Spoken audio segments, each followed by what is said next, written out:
In today's video, I'm going to teach you how to add Spotify bot to Discord server. We'll use the Pancake bot so you can play Spotify tracks right inside your server, and I'll walk you through each click so it's smooth and hassle-free. Start by opening Discord on your desktop or in a browser and sign in if you aren't already. Head to the server where you want music. You'll need the manage server permission to add apps, so if you don't see the options I'm about to mention, check with an admin. Inside your server, open the app directory.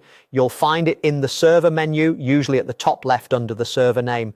In the app directory's search bar, type Pancake.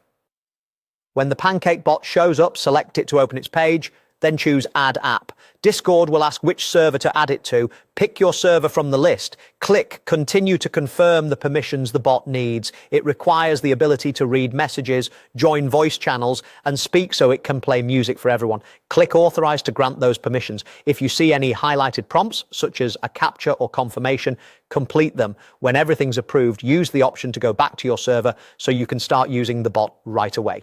Next, open Spotify and grab the link to the song you want. You can use Share and then copy song link in the Spotify app or on the web player. With the link copied, return to your Discord server and pick a text channel where you can send commands. Before you play, make sure you're connected to a voice channel. The bot will join the same one you're in.